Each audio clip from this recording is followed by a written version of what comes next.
What's up, guys? Welcome to Among the Fence, my YouTube channel where I do music reviews. My name is Aaron, and today we're going to be checking out the new album Impera by the band Ghost.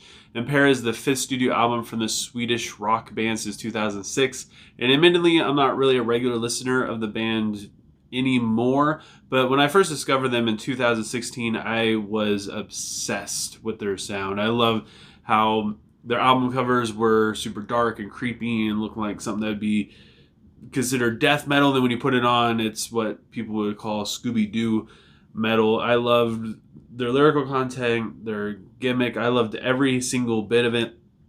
And while I kind of grew out of their sound, I mostly enjoy all of their albums. Meliora being one of my favorite albums of theirs, and one of, in my opinion, the best album in 2015 in that genre, at least. So every time Ghost comes out with something new, I kind of hope for it to rekindle that love that I once had for them that's kind of, I guess, dried up since then, since they've changed their sound a little bit more. And not only have they changed their sound, they changed it in a more poppy, synthy kind of way instead of staying in their doom metal kind of thing, which is what I love so much about them. And since they've grown out of that, I kind of felt like they fell into a rut. The album opens up with the song Imperium, which is an instrumental. It has clean guitar and that's joined in by an electric guitar, and it goes straight into the song Caesarian. I believe that's how that song is pronounced. It has this Spirit of Radio Rush kind of intro thing, and then becomes a little bit more rocky. I love the vocal cadence with the main riff. The pre-chorus builds up into a melody happy chorus. The song is considered to be violent as it's about this new world order thing that, I don't know, this album creates. And I do enjoy how deep the story goes, but the lyrics seem to be more focused on being catchy than they are on being clever. And one thing I really enjoy about Ghost is the metaphors they use and how different phrases and stuff can have different meanings to it. It's still a great song and it gets the energy up, but it just seems to be missing that little something special. And it goes straight into the next song, Spillways, which is an 80s dance-inspired song. The synth beat works really well with the distorted guitar, and the chorus is honestly pretty uneventful compared to the verses. Instead of getting a bridge, we get a guitar solo that lasts maybe about 8 to 13 seconds, somewhere around there. It's a great musical concept, and it works well, but I feel like a lack of a bridge, the chorus not really being all that huge, it's just kind of a forgettable song where nothing really stands out at all. Then we have the song Call Me Little Sunshine. It's a reference to Aleister Crowley and his artwork and belief system and his weird prophecies thing that he had going on. The intro starts off in like a ballady kind of fashion. It reminds me of something that, I don't know, like Metallica would do. Maybe something from like Unforgiven, specifically in the verses. The chorus is lyrically boring, but the riff in it is just so sick and yet so subtle. The solo is just kind of okay, but then the break coming out of it is a nice touch, and the isolation that we get from the vocals and eventually backed by the drums, it just makes for a really nice build-up going into the final chorus. And then we have the next song, Hunter's Moon. It's taken off of the soundtrack for Halloween Kills, which is about Michael Myers being hunted down.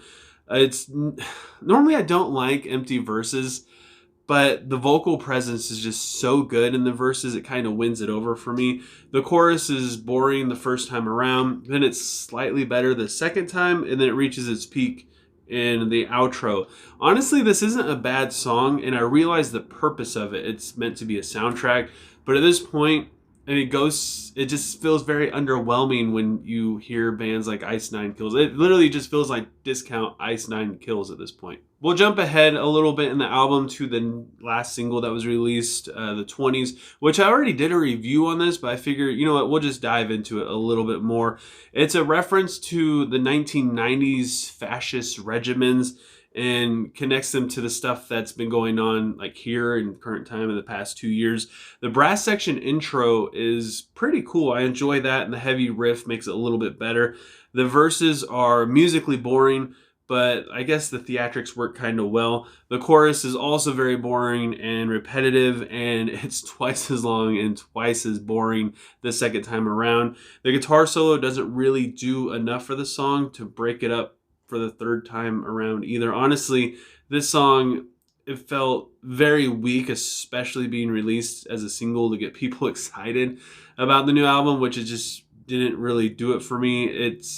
I would say this is probably one of the least creative Ghost songs that I've ever heard. Then we have the song Watcher in the Sky. And at this point in the album, I started to notice something that a lot of people are probably going to hate me for and just call me stupid just because, I don't know. But the vocals started to sound a lot like Weird Al vocals to me. I'm not really sure why, but it's very prominent in this song. But anyways, the song starts out with this chuggy riff and it goes into the verse and it stays a little chuggy. I just really wish that they would have dived in a little bit more into the concept with the lyrics of these songs. I feel like they're just taking the easy way out. They're not really stepping on too many toes.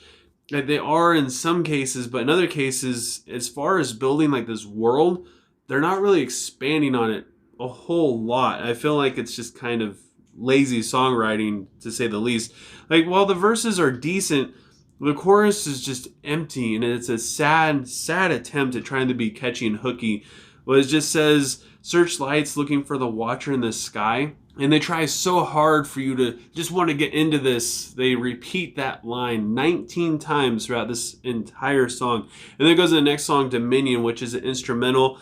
And it's kind of like a segue point in this album where we're no longer in the city that this album is based on. We're now on the outskirts in it, and it's just like meadows and open plains.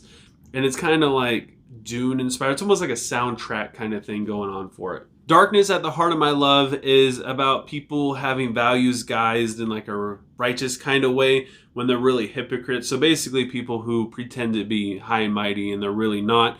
The intro has a really nice classical vibe to it, and the chorus is extremely poppy. People are probably going to hate that I say that.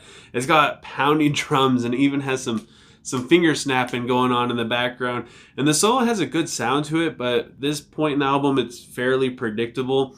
And I'm shocked that this song wasn't released as a single, or at least, like, honestly, the only single to be released, because it's just so radio friendly with its poppy chorus.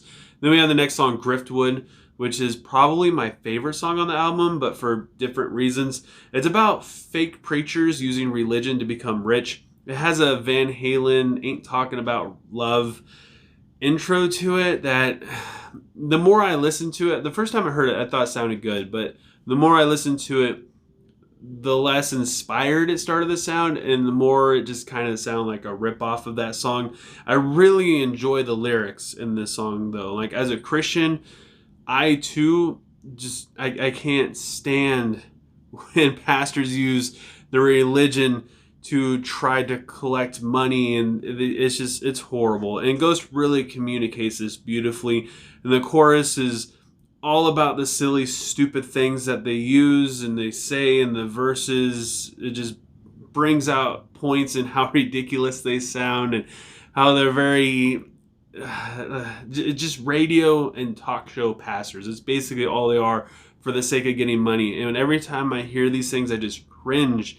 And it makes me sad that the rest of the world just associates the small amount of pastors that are like this with everyday Christians. And I hate it probably more than you guys do. Bite of the Passage is an instrumental that's very haunting, and it is basically a transitional piece that goes into the closing track, Respite of the Spitalfields. It has this, I don't know, I just got like this 90s kind of atmosphere from it, and the pre-chorus picks the song up quite a bit. I'm not a fan of the vocal performance in this song. Like when the lyrics say, for the dreams that you dread, it was borderline cringy. I don't think it had the effect that they really wanted to get. The chorus has great metaphors in it though, and the guitar tone in the solo is fantastic sounding. I was just hoping for a little bit more, just more from the bridge. I just wanted a really good bridge out of any of these songs, and I didn't get it. And I thought this song would give it to me, but I don't know. It was just lacking in power. However, I will say that it does fit the song well, and it doesn't just feel empty like a lot of the other songs did. This song definitely sets the mood, and it completes the atmosphere of this entire album. And while I'm not really a huge fan of it per se, I will say it definitely closes everything up nicely, and it feels finished. I enjoyed the overall sound and atmosphere of this album, and the solos and the mix and the riffs. They were all fairly well written, and when they stick out, they definitely stick out. The vocals are basically what you would expect from Ghost, and some of the lyrics, I gotta admit, they do hit hard, and the metaphors throughout this album, they're kind of hit or miss as well. The album is, in terms of production, it's huge sounding. I mean, it sounds like you're listening to this album in an arena.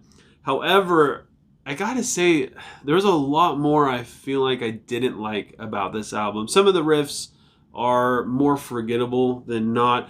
The lyrics and hooks are very cliche and uninspired. The atmosphere in some of these songs felt weak and rather silly, especially in the closing track. The peaks in this album where you feel like the energy should be up, they're actually just so low. And then the valleys in this album where it kind of dips down, it dips even lower, and it just makes this album feel like it's missing something. It just doesn't really go anywhere. It leaves you feeling kind of bored, wishing that this would be over. Some of the things that they do are just silly and kind of cringy. It's all 80s and 90s inspired riffs that we've already heard before. It leaves it sounding like it's just regurgitated at this point. Instead of clever nods at these inspirations, it's more of almost rip-off moments. It sounds good overall, but the entire album is mostly unforgettable. So with all that said, I gotta give Impera by Ghost a 5.7 out of 10.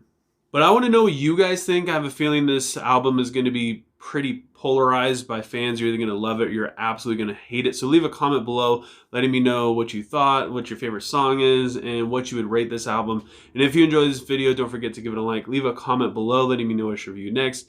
If you want to help support me and my channel, just make me feel good about myself, please consider subscribing and ringing the bell icon. Doing any of those things helps me out tremendously, and I appreciate it more than you guys could ever imagine. And I hope you have a good rest of your day or night whenever you happen to be watching this, and I will talk to you guys next time. I was trying, ignorant, kid relying on